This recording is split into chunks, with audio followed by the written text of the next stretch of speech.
जय भीम सब साथियों को और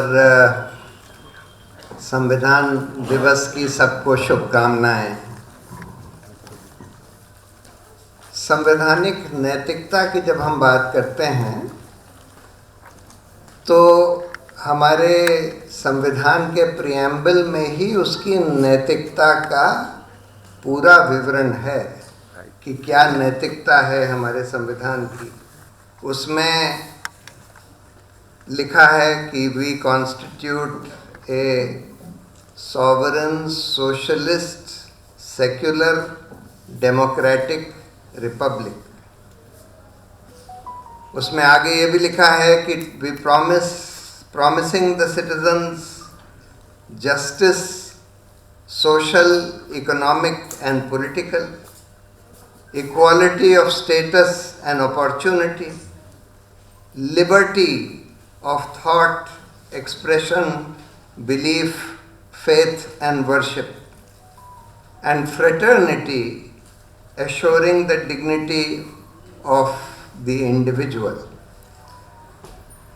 यानी कि हमने एक सामाजिक धर्मनिरपेक्ष लोकतांत्रिक रिपब्लिक का गठन किया और हर नागरिक को न्याय, बराबरी, लिबर्टी और फ्रेटर्निटी यानी बंधुत्व प्रॉमिस किया।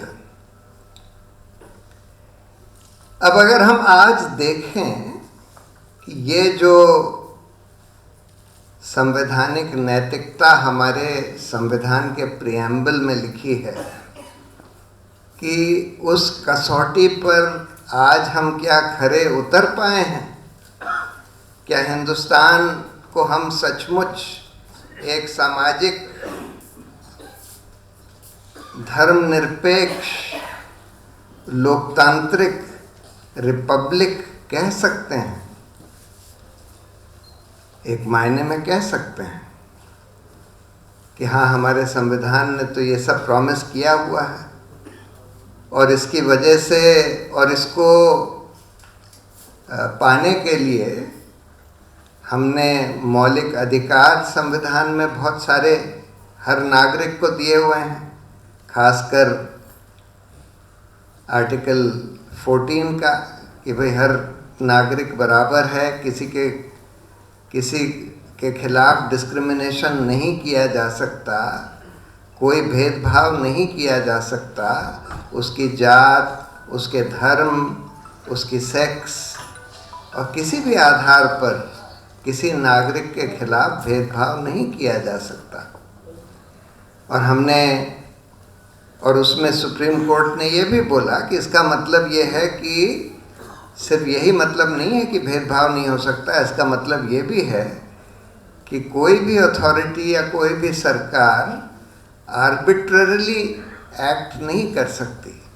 यानी कि जो भी काम कोई भी अथॉरिटी करती है उसके पीछे कोई लॉजिक होना चाहिए, कोई सोच होनी चाहिए। बिल्कुल आप अंधाधुंध कुछ काम नहीं कर सकते। उसके अलावा दूसरा जो महत्वपूर्ण मौलिक अधिकार है आर्टिकल 19 का, जिसको हम सिविक राइट्स कहते हैं, उसमें सबसे महत्वपूर्ण है अभिव्यक्ति की आज़ादी। उसके अलावा संगठन बनाने की आज़ादी, हिंदुस्तान में हर जगह जाने की आज़ादी, कोई भी प्रोफेशन वगैरह प्रैक्टिस करने की आज़ादी, ये सब धारा 19 में। और इसमें भी सुप्रीम कोर्ट ने आगे बढ़कर इसकी व्याख्या करी है कि इसका मतलब अभिव्यक्ति की आज़ादी का मतलब ये भी है कि हमको सरकार क्या कर रही है, सारी अथॉरिटीज़ क्या कर रही हैं, उस पर पूरी जानकारी हासिल होने का भी अधिकार इसमें निहित है। और ये इसलिए है कि हमने एक लोकतंत्र स्थापित किया है और जब अभिव्यक्ति की आज़ादी दी है तो वो आदमी अपने विचार, अपनी राय तो तभी रख सकता है जब उसको पता हो कि सरकार कर क्या रही है, कि हो क्या रहा है। तो ये सब चीज़ जिसको हम कहते हैं सूचना का अधिकार, सूचना का अधिकार का कानून तो बाद में बना, 2005 में बना, लेकिन उससे बहुत पहले सुप्रीम कोर्ट ने ये कहना शुरू कर दिया था कि अभिव्यक्ति की आज़ादी में ही सूचना का अधिकार निहित है, ये हमारा मौलिक अधिकार है। उसके अलावा संविधान ने सबसे इम्पोर्टेंट मौलिक अधिकार तो धारा 21 का दिया है, जिसको ऐसे तो राइट टू लाइफ और लिबर्टी यानी जीने का और आज़ाद रहने का अधिकार लिटरली कहा जाता है, लेकिन सुप्रीम कोर्ट ने इसकी भी व्याख्या करी है। इसका मतलब है कि डिग्निटी से जीने का अधिकार। डिग्निटी को हिंदी में गरिमा से जीने का अधिकार। तो अगर इस अधिकार का सिर्फ ये मतलब नहीं है कि आप जानवर की तरह जी सकें और बस आज़ाद रह सकें, गरिमा से जी सकें। और उसके लिए उन्होंने बोला कि उसमें निहित है कि हर नागरिक को न्यूनतम शिक्षा का अधिकार, न्यूनतम स्वास्थ्य सुविधाओं का अधिकार, सर के ऊपर एक छप्पर होने का अधिकार, खाना मतलब न्यूनतम खाने का अधिकार, ये सारे अधिकार उसमें गरिमा से जीने के अधिकार में निहित हैं। तो ये सब संविधान ने किया और साथ में इनको जिंदा रखने के लिए, ये सब मौलिक अधिकारों को जिंदा रखने के लिए, इनको उपलब्ध कराने के लिए एक न्यायपालिका, उच्चतम न्यायालय और उच्च न्यायालय, इनका गठन किया गया, जिनको सरकार से स्वतंत्र रखा गया और उनको ये दायित्व दिया गया कि आप सबके मौलिक अधिकारों की रक्षा करें और आप संविधान की रक्षा करें और आप कार्यपालिका और विधायिका को अपने अपने दायरे में रखें। ये एक बहुत ही महत्वपूर्ण दायित्व सुप्रीम कोर्ट और हाई कोर्ट्स को संविधान ने दिया और इसीलिए उसको न्यायपालिका को सरकार से स्वतंत्र रखने के लिए भी कई सारी चीज़ें करी कि सरकार के पास कोई डिसिप्लिनरी पावर नहीं होगी, न्यायपालिका न्यायाधीशों के ऊपर उनको हटाया जा सकता है, लेकिन उसका इम्पीचमेंट का एक ज़रिया होगा जो कि बहुत मुश्किल एक तरीका है। साथ में और भी कई इम्पोर्टेंट संस्थाओं का गठन संविधान ने किया, जिससे कि ये सब लोकतंत्र कायम रह सके। उसमें एक इलेक्शन कमीशन बनाया गया कि भाई हम लोगों ने एक चुनावी लोकतंत्र स्थापित किया। मैं अभी आऊँगा कि लोकतंत्र का मतलब सिर्फ ये नहीं है कि चुनावी लोकतंत्र, वो एक थोड़ी सी कमी हमारे संविधान में रह गई। एक चुनावी लोकतंत्र स्थापित किया और चुनावों को स्वतंत्र रखने के लिए और फेयर रखने के लिए एक इलेक्शन कमीशन का गठन किया गया कि भाई ये लोग चुनाव का वो सारा इम्प्लीमेंटेशन करेंगे चुनाव का, और ये लोग भी सरकार से स्वतंत्र होंगे, ये माना गया। लेकिन आज तो हम देख रहे हैं कि ना तो न्यायपालिका सरकार से बहुत स्वतंत्र तरीके से काम करती है और ना ही चुनाव आयोग सरकार से बहुत स्वतंत्र तरीके से काम कर रहा है। चुनाव आयोग तो बिल्कुल सरकार की कठपुतली की तरह काम कर रहा है और न्यायपालिका की भी स्वतंत्रता पर कई सालों से बहुत बड़ा सवालिया निशान खड़ा हो गया है। अभी हाल में कुछ महीनों से कुछ बेहतर स्थिति दिख रही है। खासकर उच्चतम न्यायालय में जो पिछले मुख्य न्यायाधीश आए और जो मौजूदा मुख्य न्यायाधीश हैं, उनके समय में कुछ इम्प्रूवमेंट थोड़ा सा दिख रहा है, लेकिन ये आज भी नहीं कहा जा सकता कि न्यायपालिका सरकार से बिल्कुल स्वतंत्र तरीके से काम कर रही है। उसके अलावा एक कंट्रोलर एंड ऑडिटर जनरल का भी गठन किया गया संविधान में, जिसका काम है सरकारी खर्चे पर, जो कि जनता का पैसा है, सरकारी पैसे पर नियंत्रण रखे, निगरानी रखे, उनका ऑडिट करे, और उसमें अगर कोई बेईमानी भ्रष्टाचार हो रहा है तो उसको पकड़े, उसकी ऑडिट रिपोर्ट दे। और उस संस्था को भी ये माना गया कि ये सरकार से बिल्कुल स्वतंत्र रहेगी और स्वतंत्र तरीके से काम करेगी, लेकिन उसकी स्वतंत्रता पर भी बहुत सालों तक तो वो स्वतंत्र रही वो संस्था, लेकिन आज हम देख रहे हैं उसकी स्वतंत्रता पर भी बहुत बड़ा सवाल खड़ा हो गया है। तो आज अगर हम ये समझने की कोशिश करें कि हम कहाँ खड़े हैं, हिंदुस्तान कहाँ खड़ा है, जो हमारे संविधान की नैतिकता है, क्या हम उस पर खरे उतरे हैं? क्या आज हम ये कह सकते हैं कि हर नागरिक को हम न्याय दे रहे हैं? सामाजिक, आर्थिक और राजनीतिक, क्या हर नागरिक को ये न्याय मिल रहा है? क्या हर नागरिक को बराबरी से ट्रीट किया जा रहा है? उसको बराबरी की अपॉर्चुनिटी और स्टेटस मिल रहा है? क्या हर नागरिक को पूरी स्वतंत्रता, आज़ादी मिली हुई है कि अपनी बात वो रख सके, कोई भी धर्म को फॉलो कर सके, अपनी आज़ादी से सोच सके, अपनी बात आज़ादी से कह सके? क्या हमने भाईचारा, जो फ्रेटर्निटी है, क्या इस देश में वो भाईचारा स्थापित कर दिया है? तो उसका ईमानदार जवाब होगा कि कुछ साल तक, संविधान बनने के कुछ साल तक तो हम इसकी तरफ बढ़े,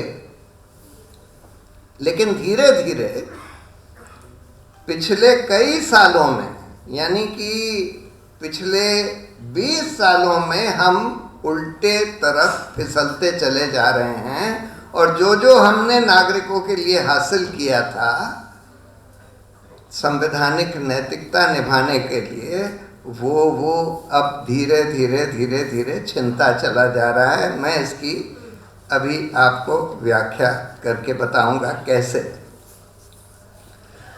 तो अगर हम पहले लोकतंत्र की व्याख्या करें कि लोकतंत्र का असली मायने क्या है। हमने लोकतंत्र तो बनाया, एक चुनावी लोकतंत्र बनाया, लेकिन लोकतंत्र का असली मायने ये नहीं है कि हमको सिर्फ ये अधिकार दिया जाए कि हम हर 5 साल में वोट देकर अपनी सरकार चुन सकें।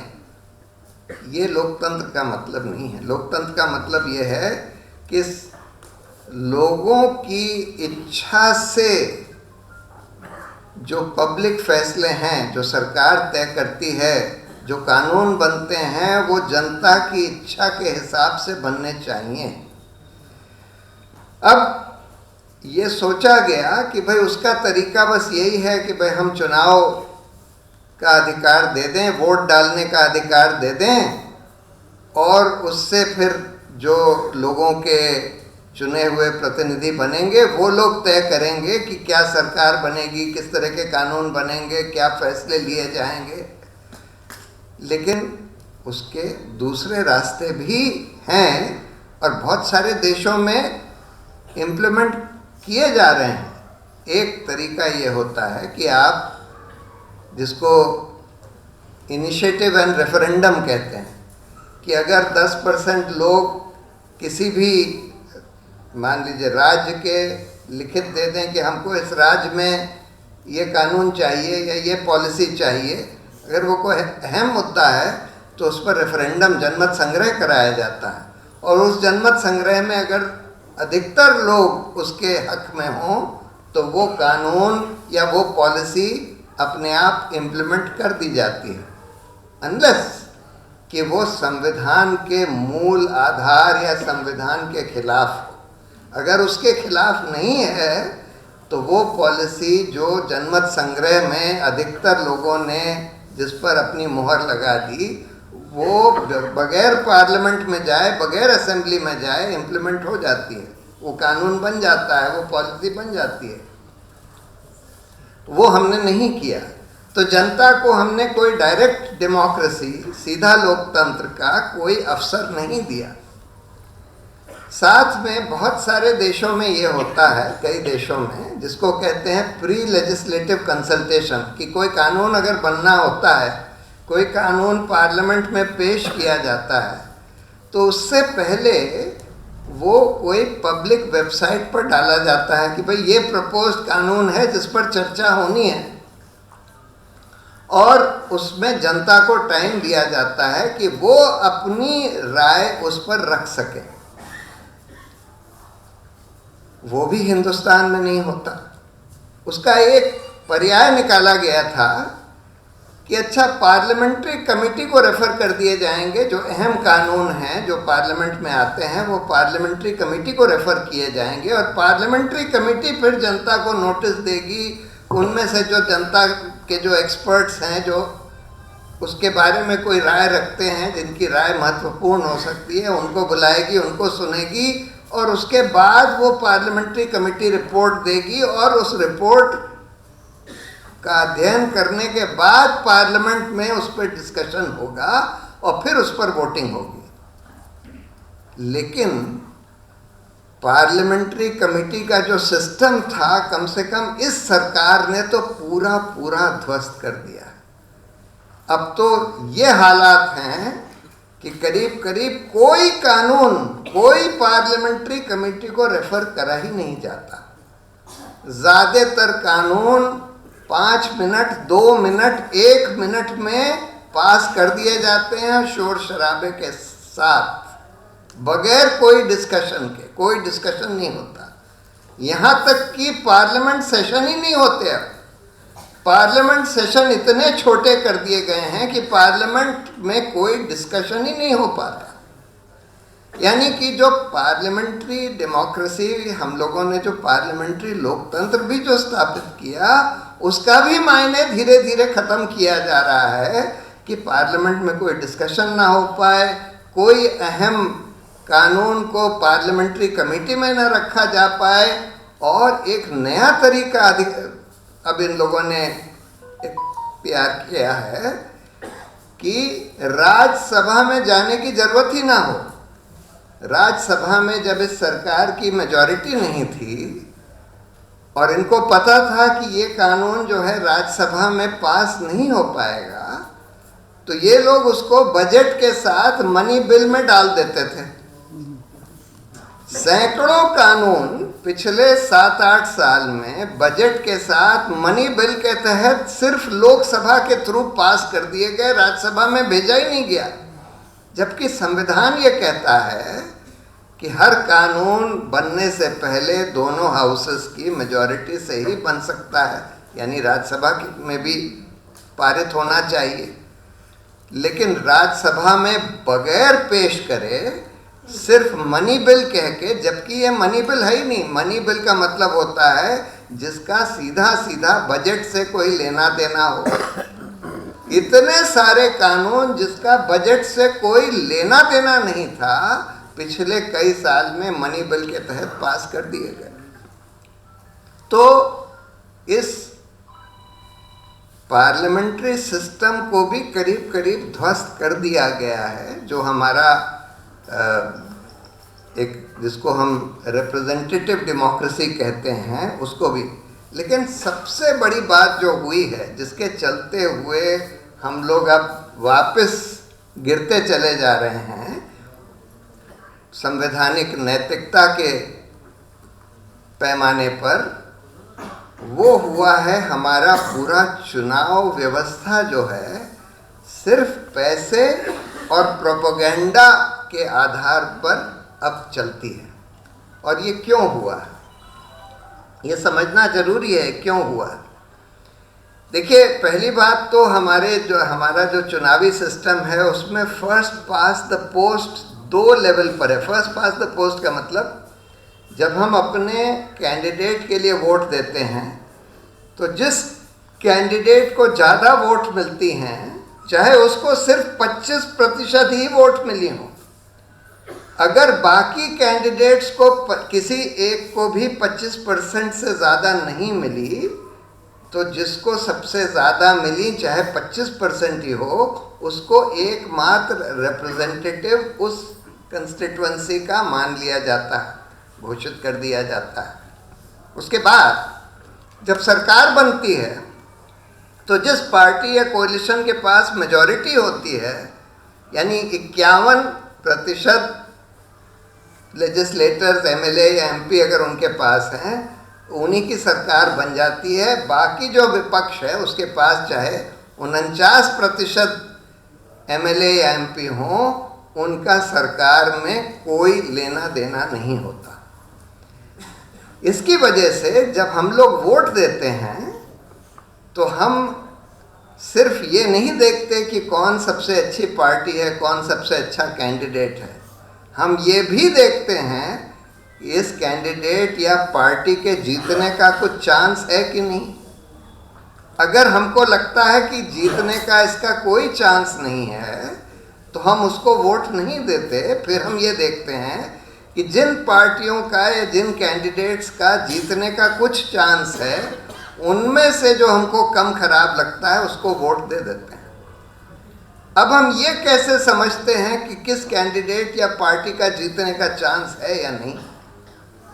ये हम इस आधार पर अनुमान लगाते हैं कि इस कैंडिडेट या इस पार्टी की कितनी विजिबिलिटी है, यानी कितना दिख रहा है। और दिखता कैसे है कोई कैंडिडेट या पार्टी? वो एडवर्टाइज करते हैं अखबारों में, टेलीविज़न पर होर्डिंग लगी होती हैं, उनके पोस्टर लगे होते हैं, उनके वर्कर्स हैंडबिल बांट रहे होते हैं, उनकी बड़ी बड़ी रैली होती हैं, उस आधार पर दिखाई देते हैं और टीवी और न्यूज़पेपर्स में उसकी चर्चा आती है। उस आधार पर लोग देखते हैं कि किसकी विजिबिलिटी है, किसकी नहीं है, यानी कि कौन रेस में है, कौन रेस से बाहर है।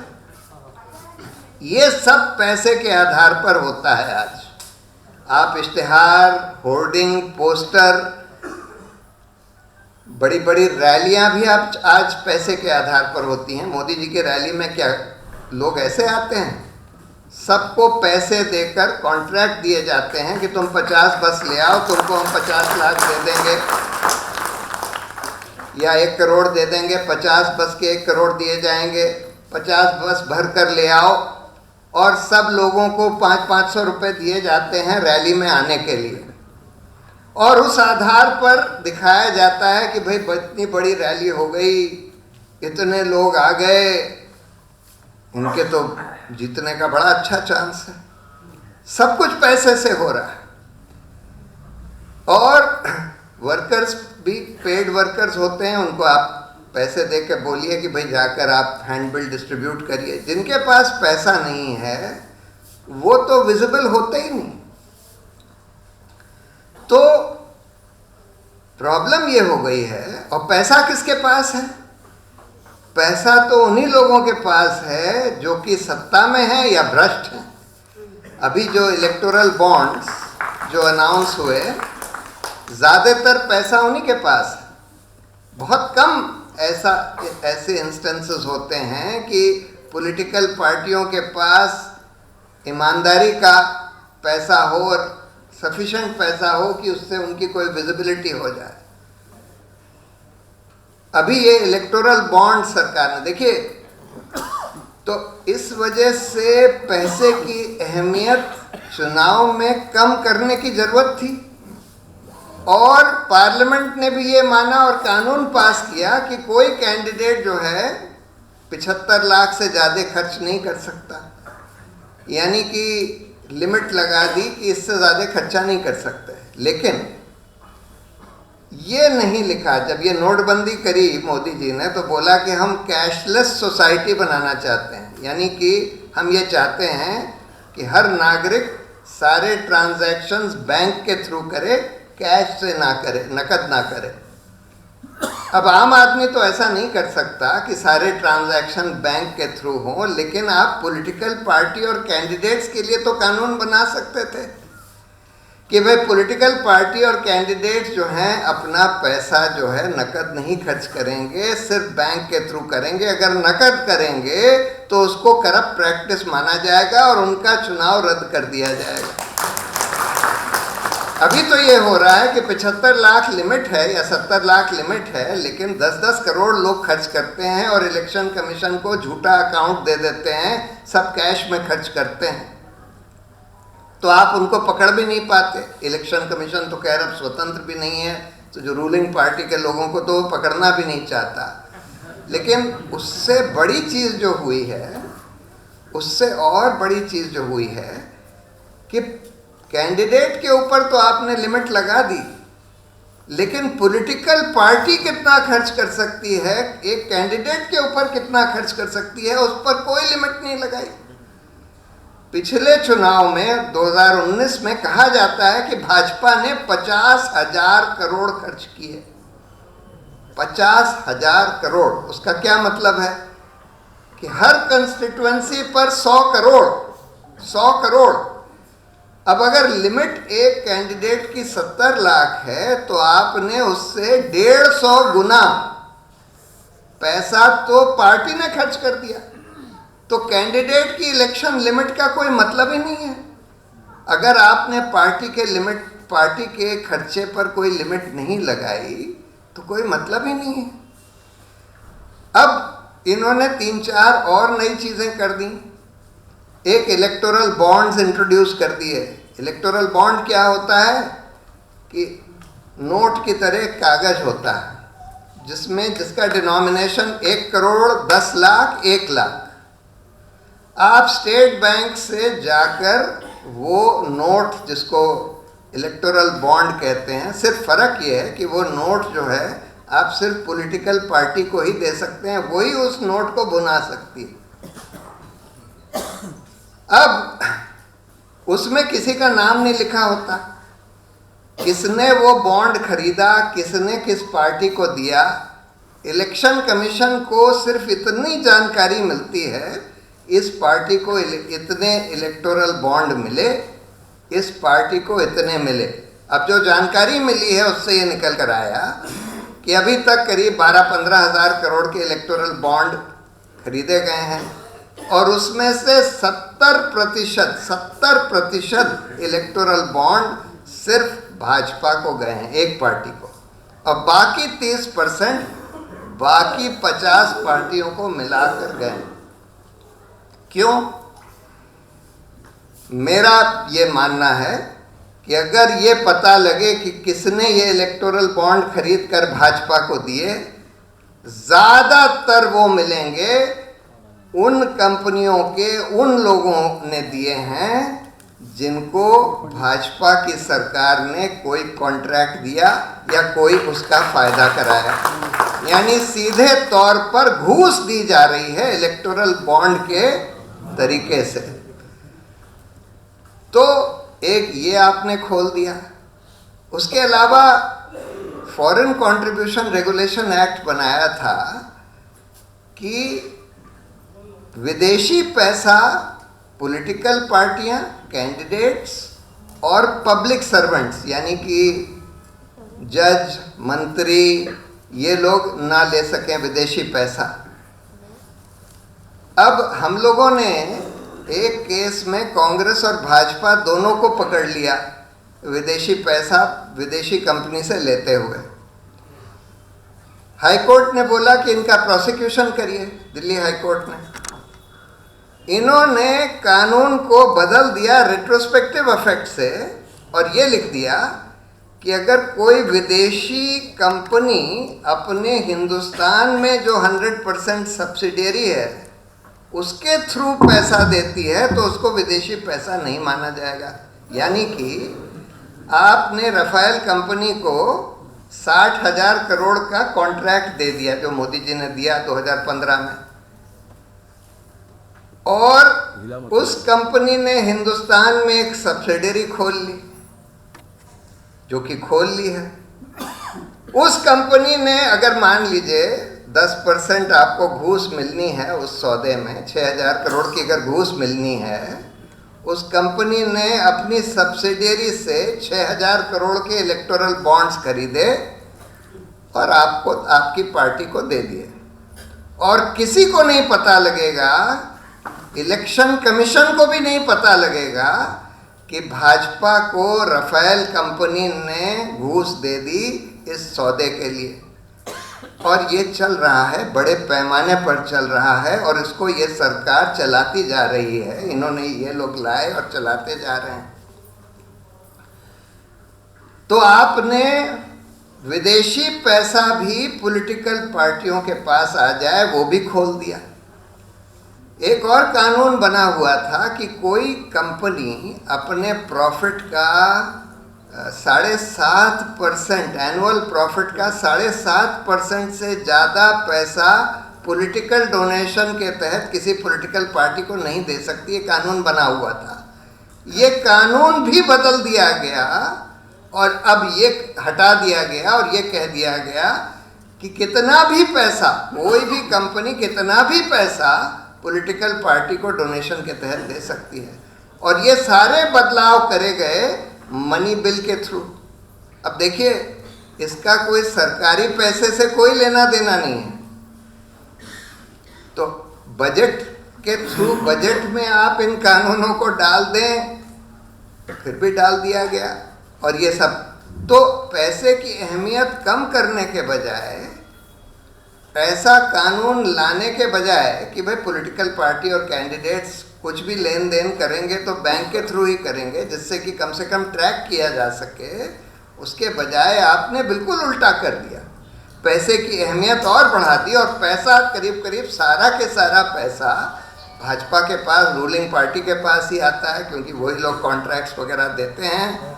और प्रोपोगेंडा का भी जो जरिया है वो भी सारा इनके हाथ में आ गया, क्योंकि इन्होंने मीडिया को पूरा के पूरा अपने हाथ में जकड़ लिया कई तरीके से, कि सरकारी इश्तिहार हजारों करोड़ के दिए जाते हैं, उन्हीं को दिए जाएंगे जो हमारा प्रोपोगेंडा करें।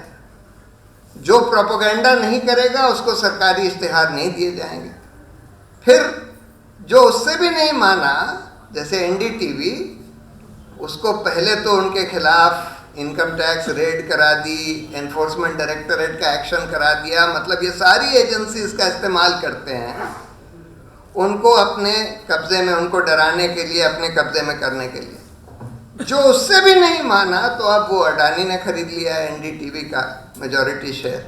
तो इन्होंने करीब करीब सारा के सारा मेन स्ट्रीम मीडिया अपने कब्जे में कर दिया। तो पैसा भी इनके हाथ में, प्रोपेगेंडा भी इनके हाथ में, प्रोपेगेंडा के ज़रिए भी इनके हाथ में। और इस वजह से बहुत ही मुश्किल हो गया है, क्योंकि सारा चुनाव ही अब पैसे और प्रोपेगेंडा के आधार पर चलने लगा है। अभी जब मैं भारत जोड़ो यात्रा में आधे दिन के लिए गया था, तो राहुल गांधी से थोड़ी बात हुई, तो मैंने उनको बोला कि ये बात मैंने सोनिया गांधी को भी बोली थी कि देखिए, आपकी पार्टी में प्रॉब्लम ये है कि जो डिसीजन मेकिंग है, जो फैसले करे जाते हैं पार्टी के बारे में कि किसको कहाँ लगाया जाए, किसको क्या बनाया जाए, वो हो नहीं रहे हैं, या तो होते ही नहीं हैं फैसले टाइम पर। अगर होते भी हैं तो कई बार गलत फैसले होते हैं। तो आप कम से कम 4-5 ऐसे आदमी ढूंढिए जो पॉलिटिक्स, मास पॉलिटिक्स समझते हों, पार्टी को समझते हों, और 24 घंटे अवेलेबल हों पार्टी के लोगों की बात सुनने के लिए, और उनको पार्टी का डिसीजन मेकिंग का कंट्रोल दीजिए। तो राहुल गांधी ने एक इम्पॉर्टेंट बात कही, सही बात कही। उन्होंने बोला ये बात तो ठीक है, लेकिन प्रॉब्लम ये है कि जो लोग मास पॉलिटिक्स में इफ़ेक्टिव होते हैं आजकल के ज़माने में, जो लोग मास पॉलिटिक्स में इफ़ेक्टिव हैं, ज़्यादातर वो बेईमान है, वो ईमानदार नहीं है। तो अब हमारे लिए ये बड़ी मुश्किल हो गई है कि इस तरह के ईमानदार लोगों को ढूंढें जो कि मास पॉलिटिक्स में इफेक्टिव भी हों। ये एक सीरियस प्रॉब्लम है आज के मौजूदा पॉलिटिक्स की, और इसी वजह से हम देख रहे हैं कि इस तरह की बेईमान पार्टियां जो कि लोकतंत्र का भी गला घोटती जा रही हैं, वही पार्टियां आज पावर में आती हैं और उनको हटाना भी बड़ा मुश्किल हो जाता है। तो इसका तोड़ क्या है? देखिए, कई चीज़ें करी जा सकती हैं हमारे लोकतंत्र को मजबूत करने के लिए, और ये जो स्लाइड हो रहा है इसको रोकने के लिए पहला तो हम, जैसे मैंने बोला कि इनिशिएटिव और रेफरेंडम का सिस्टम होना चाहिए। दूसरा, प्री लेजिस्लेटिव कंसल्टेशन होना चाहिए हर कानून के बारे में जिसमें जनता की भागीदारी कुछ हो। तीसरा, जो सत्ता का विकेंद्रीकरण और होना चाहिए, ठोस तरीके से होना चाहिए। आपने नाम के लिए कर दिया, इफेक्टिवली जो लोकल बॉडीज़ हैं या जो ट्राइबल कम्युनिटीज़ हैं उनको कोई पावर नहीं दी गई है। नाम के लिए है लेकिन इफेक्टिवली नहीं है। वो इफेक्टिवली डिसेंट्रलाइजेशन होना चाहिए पावर का, तब तो जनता का असल में कोई उसमें से होगा डिसीजन मेकिंग में। उसके अलावा हमको प्रोपोर्शनल रिप्रेजेंटेशन लाना चाहिए।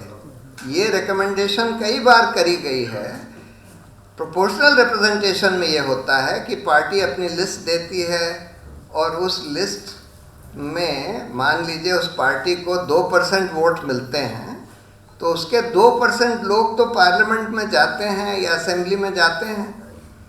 तो इसलिए लोगों को फिर ये नहीं लगता कि भाई हम इस पार्टी को, ये पार्टी तो सबसे अच्छी है लेकिन इसको हम वोट देंगे तो हमारी वोट बर्बाद होगी। बर्बाद नहीं होती वोट प्रोपोर्शनल रिप्रेजेंटेशन में, थोड़ी वोट भी मिलती हैं तो उतने लोग जाते हैं। तो इसलिए एक प्रोपोर्शनल रिप्रेजेंटेशन। दूसरा, आपको वो कानून पास करना चाहिए कि भाई पॉलिटिकल पार्टी और कैंडिडेट सारा ट्रांजैक्शन बैंक के थ्रू करेंगे। आपको पॉलिटिकल पार्टी के स्पेंडिंग पर लिमिट लगानी चाहिए। ये इलेक्टोरल बॉन्ड्स वगैरह सब खत्म करने चाहिए। फॉरेन फंडिंग जो है जो पार्टी को अलाउ कर दी है सब खत्म करना चाहिए। ये सब तो होना ही चाहिए। साथ में स्टेट फंडिंग भी होनी चाहिए इलेक्शंस की। देखिए, आज जो गरीब कैंडिडेट है, चाहे वो लोकप्रिय भी हो, उसके पास कोई पैसे ही नहीं है। अब अगर आप ये कर दें कि भाई अगर उसको 1 लाख वोट मिलेगी तो उसको बाद में इलेक्शन के बाद 50 लाख रुपए, 50 रुपये पर वोट, लेट अस से अज्यूम, अगर आप कहते हैं कि भाई जितनी वोट जिसको मिलेगी स्टेट की तरफ से 50 रुपये पर वोट दी जाएगी। आमतौर पर कितनी वोट डलती हैं जनरल इलेक्शन में भी? 50 करोड़ ज़्यादा से ज़्यादा। 50 करोड़ वोट पे अगर आप 50 रुपये पर वोट दे दें तो कितना हुआ? 2,500 करोड़। 2,500 करोड़ कोई बहुत बड़ा पैसा नहीं है सरकार के लिए एक चुनाव में स्टेट फंडिंग के तहत देने के लिए। और उससे फ़ायदा ये होगा कि जो कैंडिडेट्स या पार्टियां जिनके पास पैसे नहीं हैं उनको कम से कम चुनाव के बाद पैसे मिल जाएंगे। पहले वो लोन ले सकते हैं लोगों से और फिर चुनाव के बाद उनको पैसे मिल जाएंगे। तो कम से कम जो अभी इतनी अनइक्वल प्लेइंग फील्ड है इलेक्शंस में कि भाई एक पार्टी के पास तो बेइंतहा पैसा है, पैसा ही पैसा है, वो 100 गुना पैसा खर्च करते हैं, और दूसरी पार्टियां जो हैं कुछ खर्च, उनके पास पैसा ही नहीं है। तो इसलिए वो सब थोड़ा सा इम्प्रूव होगा। फिर इलेक्शन कमीशन को ठीक करने के लिए, देखिए इलेक्शन कमीशन को इतनी तो इन्होंने इंडिपेंडेंस दे दी कि सरकार उनको अपनी मनमानी से हटा नहीं सकती, लेकिन उनका चयन तो सरकार ही करती है। तो ऐसे अंगूठा छाप लोगों का चयन हो जाता है। जैसे अभी हम लोगों का केस सुप्रीम कोर्ट में चल रहा था इसी के बारे में कि भाई हमने जनहित याचिका करी हुई है कि भाई इलेक्शन कमीशन का चयन जो है वो सिर्फ सरकार नहीं कर सकती, नहीं तो सरकार अपने अंगूठा छाप लोगों का चयन कर लेती है। तो कोई एक स्वतंत्र संस्था बने या कोई कोलिजियम बने जिसमें प्राइम मिनिस्टर के साथ लीडर ऑफ ऑपोजिशन भी हों, चीफ जस्टिस भी हों, और ये लोग तय करें, जैसे कि सीबीआई डायरेक्टर का चयन ये लोग करते हैं तीनों मिलकर। तो अब हमारी हियरिंग हुई थर्सडे को, यानी 17 तारीख को, और हियरिंग चल रही थी, और अगली हियरिंग होनी थी 22 तारीख को।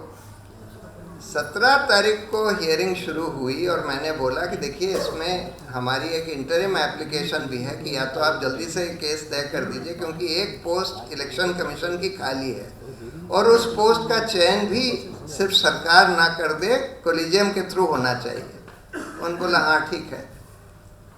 अब फ्राइडे को, यानी 18 तारीख को, फ्राइडे नहीं, हाँ फ्राइडे को 18 तारीख को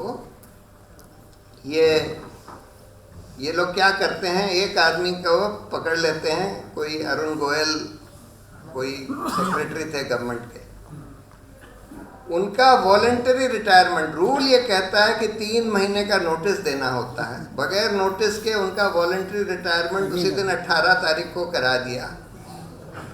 लॉ मिनिस्टर उसी दिन 18 तारीख को 4 लोगों की शॉर्टलिस्ट बनाते हैं, एक अरुण गोयल और 3 ऐसे ही कोई ऐरे गहरे लोग, और उसी दिन 18 तारीख को प्रधानमंत्री अपनी मुहर लगा देते हैं कि हाँ हमने अरुण गोयल को सेलेक्ट कर लिया, और उसी दिन उनकी नियुक्ति हो जाती है। तो यानी कि, और ये पोस्ट 6 महीने से खाली थी, 15 मई से खाली थी, लेकिन 18 नवंबर को हमारी सुनवाई के एक दिन बाद इस तरह से, तो ऑब्वियसली ये लोग अंगूठा छाप लोगों का चयन कर रहे हैं इस तरीके से। होपफुली अब सुप्रीम कोर्ट उसमें इंटरवीन करेगा, लेकिन जो हमारे मौलिक अधिकारों पर जो हमला हो रहा है, जैसे कि अभी यहाँ भीमा कोरेगांव केस में इतने सारे हमारे बढ़िया ह्यूमन राइट्स एक्टिविस्ट, अभी आनंद तेलतुम्बले को अभी छोड़ा है इतने साल के बाद बेल पर, बहुत सारे लोग अभी भी जेल में हैं।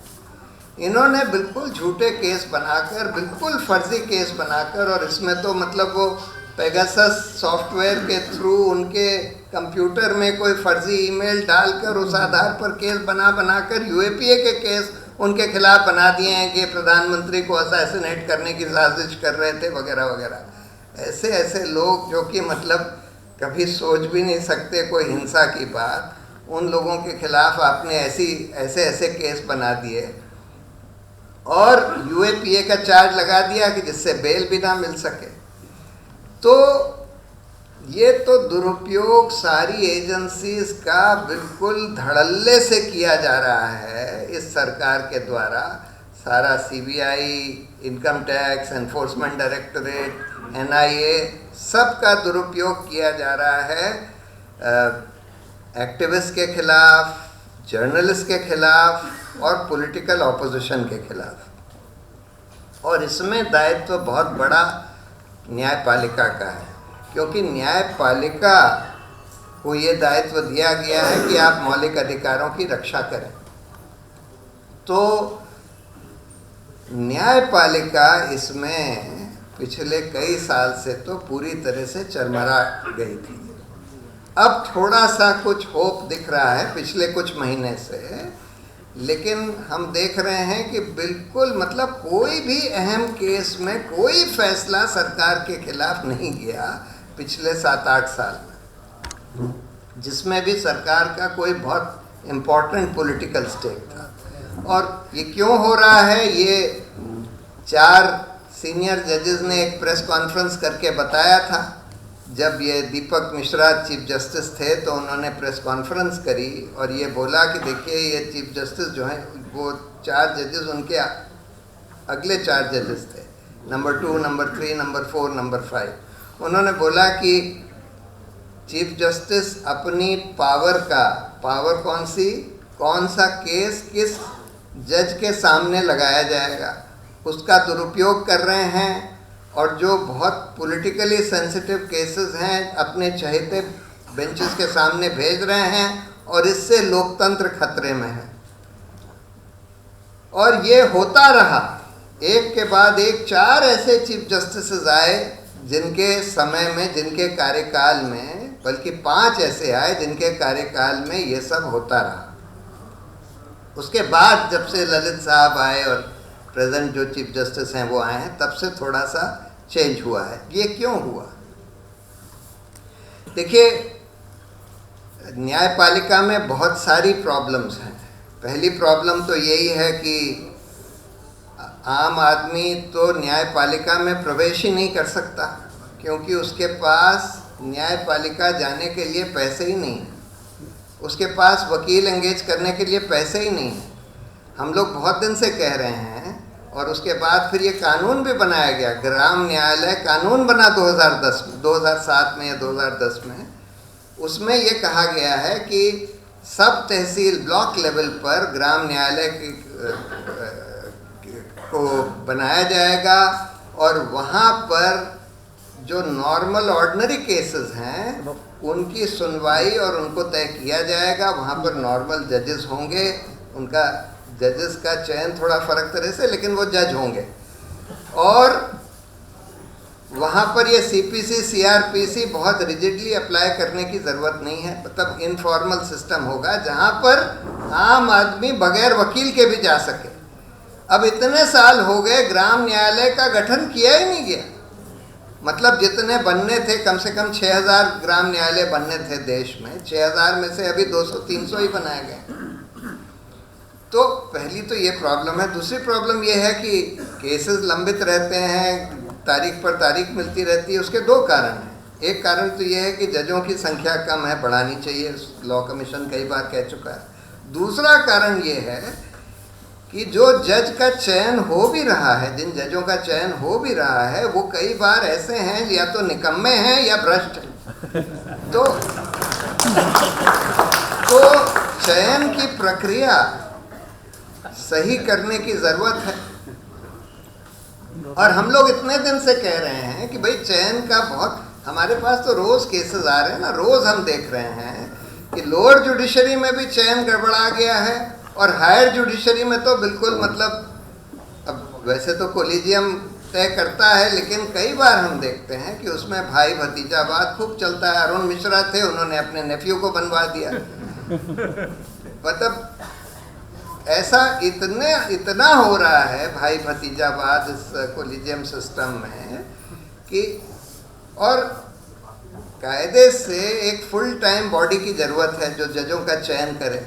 एक full time body higher judiciary के लिए, एक full time body lower judiciary के लिए, जो कि बिल्कुल सिस्टमेटिक तरीके से जजों का चयन करे। पहले एक क्राइटेरिया यानी आधार ले डाउन करे कि भाई हम क्या क्वालिटीज़ ढूंढ रहे हैं, उसके बाद फिर उन क्वालिटीज़ में सारे लोगों को मेजर करे, और उसके बाद फिर चयन किया जाए। और उसमें भी पारदर्शिता होनी चाहिए। आज तो कोई भी पारदर्शिता नहीं है।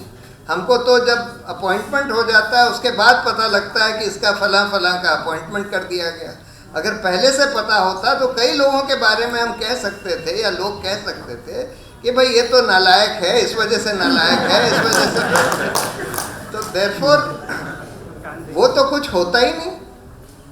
तो वो सिस्टम ठीक करने की ज़रूरत है। जजों की कोई जवाबदेही नहीं है, क्योंकि कोई इम्पीचमेंट के अलावा कोई तरीका नहीं है, और इम्पीचमेंट बिल्कुल इम्प्रैक्टिकल तरीका है किसी जज के खिलाफ कोई डिसिप्लिनरी एक्शन लेने का।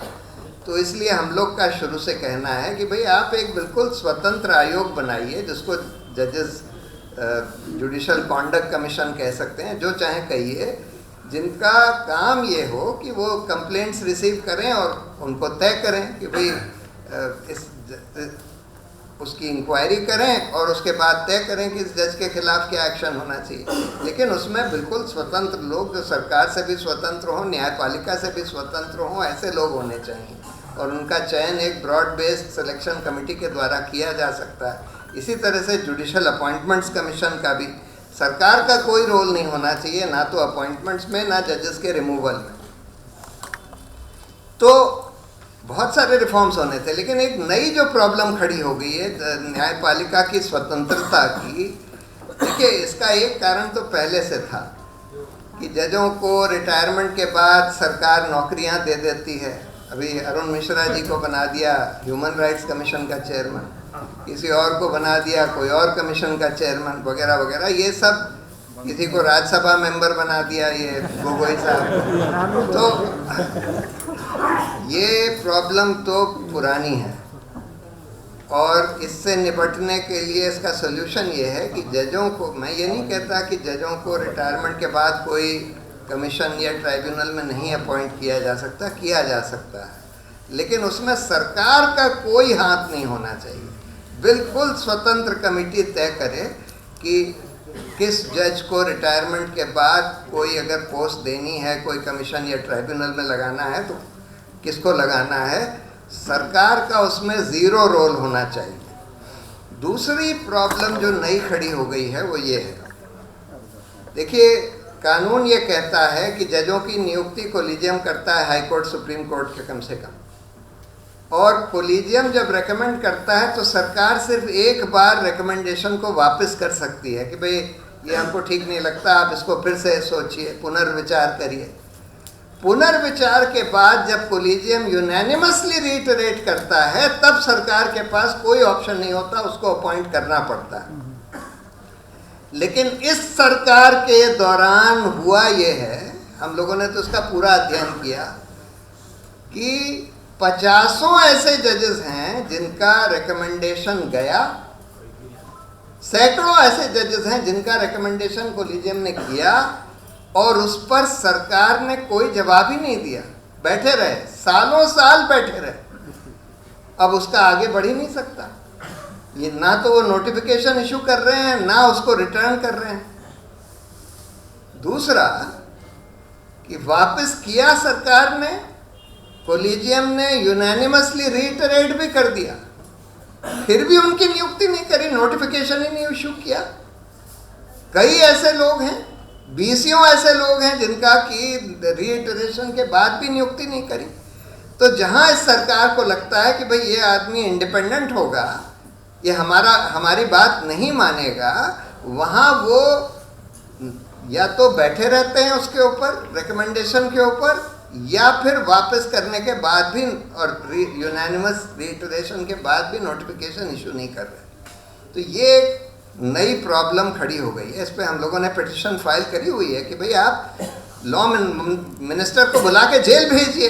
भाई ये तो कानून है, सुप्रीम कोर्ट के ऑर्डर का उल्लंघन हो रहा है, तो ये तो सीधा कंटेम्प्ट ऑफ कोर्ट है, आप उनको बुलाकर जेल भेजिए अगर वो नहीं नोटिफिकेशन इशू कर रहे। और नहीं तो आप ये कह दीजिए कि भाई एक बार यूनैनिमस रीटरेशन हो गया तो तुरंत automatic it will be deemed to be an appointment without any notification of the government. तो इधर वे आप इसको सॉल्व करिए। आप कैसे ये सब टॉलरेट कर सकते हैं? उस पिटिशन की अब सुनवाई होनी है, वो भी बहुत साल से लंबित है।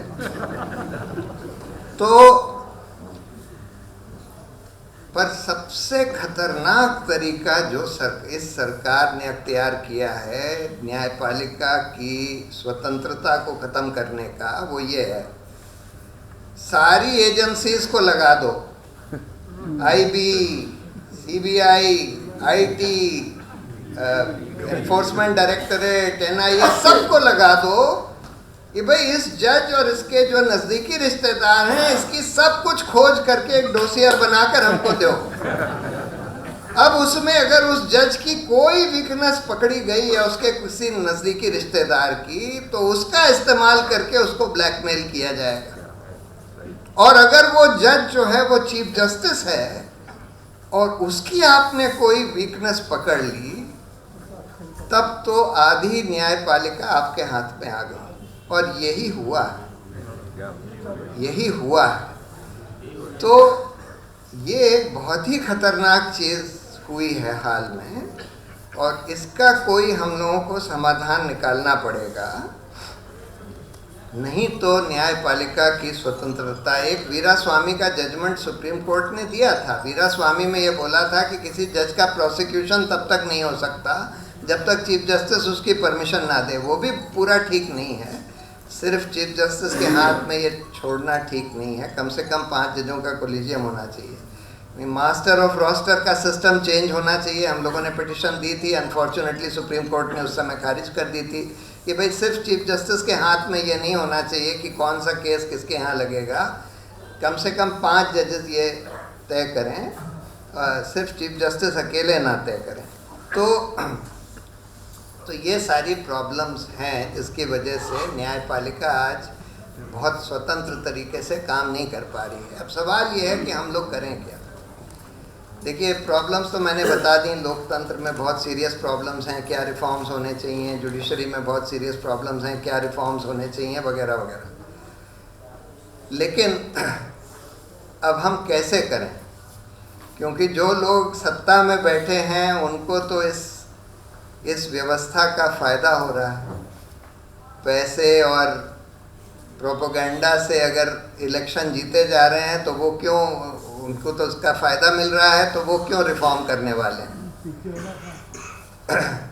इसी तरह से जो न्यायपालिका की जो प्रॉब्लम्स हैं उस पर भी कौन रिफॉर्म करेगा, क्यों रिफॉर्म करेगा। जो लोग सत्ता में बैठे हैं, चाहे वो न्यायालय में सत्ता में हो, चाहे वो सरकार में सत्ता में हो, उन लोगों को लगता है कि भाई ठीक ही चल रहा है, हमारी तो कोई जवाबदेही होनी ही नहीं चाहिए, क्यों हम रिफॉर्म करें कोई। हमने इतने सारे PILs फाइल करे हुए हैं जुडिशल रिफॉर्म्स के बारे में भी, बाकी सब में तो कभी कभी कुछ कुछ हो जाता है, लेकिन जुडिशल रिफॉर्म्स में कुछ नहीं हो पाता। तो उसका सल्यूशन यही है कि जनता को खड़ा होना पड़ेगा। देखिए, रियल स्टेक होल्डर्स लोकतंत्र में भी, न्यायिक व्यवस्था में भी जनता है, और जनता में भी यूथ को खड़ा होना पड़ेगा। क्योंकि कोई भी बड़ा मूवमेंट किसी भी देश में जब होता है, तो जब यूथ उसके फोरफ्रंट पर होते हैं, युवक जब फोरफ्रंट पर होते हैं, तभी वो आगे बढ़ता है, क्योंकि उनमें ऊर्जा होती है। और सबसे बड़े स्टेक होल्डर्स भी युवक हैं, क्योंकि उनकी तो पूरी ज़िंदगी सामने है। हम लोगों की तो ज़िंदगी ज़्यादातर निकल चुकी है। व्यवस्था ठीक हो या ना हो, हम लोगों को इतना फ़र्क नहीं पड़ेगा, 10-20 साल में तो हम लोग यहाँ रहेंगे नहीं। तो यूथ जो हैं वो मेन स्टेक होल्डर्स हैं, उनको इसका दायित्व लेना पड़ेगा, इसको स्पीयरहेड करना पड़ेगा। मेरी राय में एक दो जो ठोस काम अभी हो सकते हैं जनता के द्वारा, हम लोगों के द्वारा। पहला, देखिए, मेन स्ट्रीम मीडिया सरकार के हाथ में है, लेकिन कम से कम सोशल मीडिया और इंटरनेट मीडिया पूरी सरकार के हाथ में नहीं है, वो काफ़ी हद तक स्वतंत्र है। उसका इस्तेमाल हम लोग कर सकते हैं। इन लोगों ने एक ट्रोल आर्मी बना रखी है, एक IT सेल बना रखा है। हम लोगों को जनता की तरफ से एक ट्रूथ आर्मी बनानी चाहिए। बहुत सारे लोग हैं, खासकर यंग लोग, जो त्रस्त हैं और जो इस काम को वॉलंटरली, इनकी जो ट्रोल आर्मी है उनको तो 50,000 रुपये महीने का पगार दिया जाता है, इनके पास पैसे तो बेनता। हम लोगों की जो ट्रूथ आर्मी होगी वो वॉलंटियर्स की होगी, जो लोग त्रस्त हैं, जो इस झूठ और नफरत जो ये लोग फैला रहे हैं उसका सामना करेंगे सच फैलाने से और प्यार फैलाने से। सो इसलिए एक ये काम हम लोग कर सकते हैं, जनता कर सकती है। एक बिल्कुल organised truth army social media और इंटरनेट मीडिया पर बनाए, जिसमें कि अच्छी चीज़ें, सही चीज़ें, सच और अच्छी चीज़ें उसमें फैलाई जाएं, और इस तरह से जो कि लोग आसानी से डाइजेस्ट कर सकें। ये हमको समझना होगा कि आजकल लोग विजुअल देखना चाहते हैं और शॉर्ट देखना चाहते हैं, तो उस तरह के शॉर्ट विजुअल्स बनाए जाएं या शॉर्ट राइटअप्स बनाए जाएं कि भाई क्या हुआ, हमारे स्वतंत्रता आंदोलन में क्या हुआ, संविधान कैसे बनाया गया, संविधान में क्या लिखा है, प्रियम्बल क्या है, वगैरह वगैरह। वो सब चीज़ें हम लोग प्रोपोगेट करें।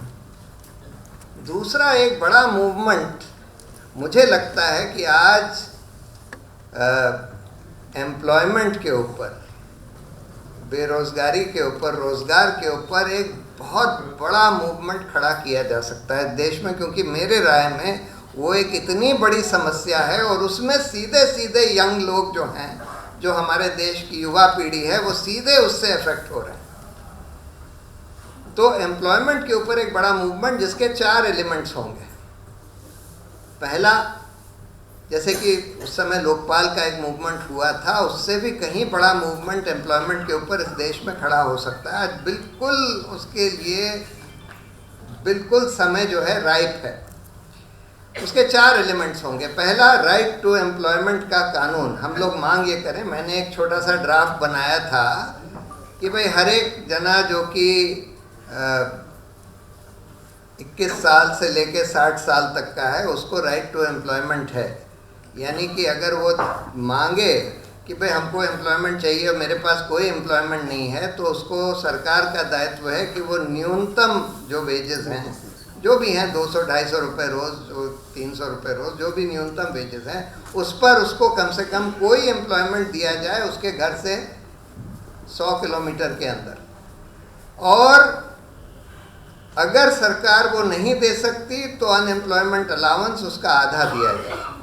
हर नागरिक का ये राइट है, जो भी एडल्ट है। ये एक बेसिक लीगल राइट होना चाहिए। दूसरा एलिमेंट ये होगा कि जितनी गवर्नमेंट के नौकरियां जो आपकी रिक्त हैं, जो कि लाखों हैं, जो कि इन्होंने भरी ही नहीं हैं, वो गवर्नमेंट डिपार्टमेंट्स में हैं, पब्लिक सेक्टर अंडरटेकिंग्स में हैं, सब जगह हैं, और लाखों हैं, मतलब दसियों लाख हैं। उनको आप तुरंत भरिए, अगले 6 महीने में भरिए और प्रॉपर तरीके से भरिए। अभी तो बहुत घोटाले, बेईमानी वगैरह हो रही हैं इस प्रोसेस में। उसका तरीका ये युवा अल्लाह बोल नाम का एक ऑर्गेनाइजेशन है, उन्होंने सजेस्ट किया हुआ है।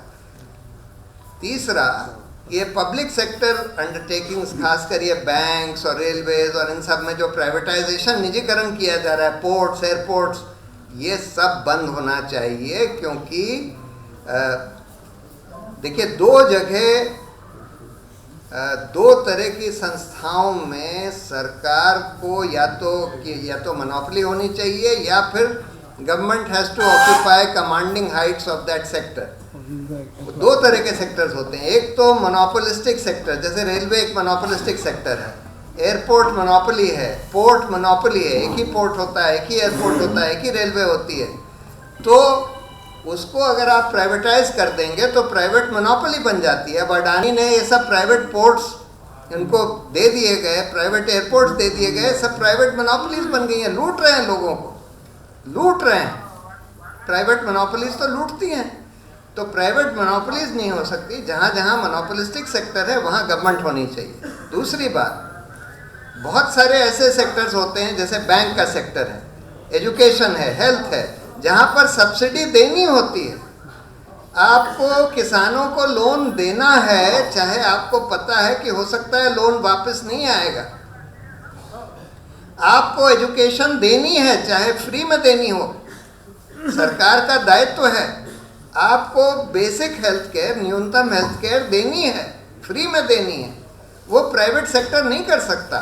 तो इसलिए कमांडिंग हाइट्स इसकी, मैं ये नहीं कह रहा हूँ कि प्राइवेट स्कूल नहीं हो सकता, प्राइवेट हॉस्पिटल नहीं हो सकता, या प्राइवेट बैंक नहीं हो सकता है, लेकिन मेन उसकी रिस्पॉन्सिबिलिटी सरकार की है, और सरकार को उसमें से पीछे नहीं हटना चाहिए, बल्कि आगे बढ़ना चाहिए। तो तीसरा एलिमेंट ये होगा। चौथा एलिमेंट इस एम्प्लॉयमेंट के कैंपेन का होगा कि ये जो कॉन्ट्रैक्ट लेबर एम्प्लॉय कर रहे हैं सारे सेक्टर्स में, contract labour abolition and regulation act एक बना था, जिसमें यह था कि जो परमानेंट और पेरिनियल जॉब्स हैं उसमें आप कॉन्ट्रैक्ट लेबर नहीं लगा सकते।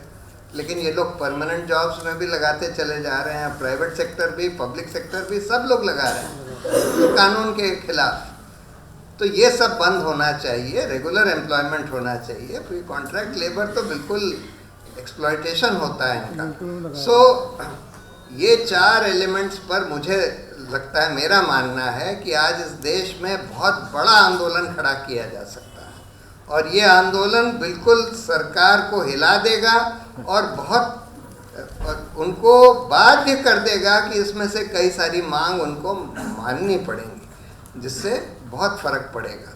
तो अगर ये सब होता है और हम लोग शुरुआत एक इस तरह के एम्प्लॉयमेंट के आंदोलन से करते हैं, तो फिर उससे हौसला बढ़ेगा लोगों का, और भी बड़े बड़े मुद्दे जैसे इलेक्टोरल रिफॉर्म, जुडिशल रिफॉर्म्स के, उस पर भी मूवमेंट धीरे धीरे करके खड़ा किया जा सकता है।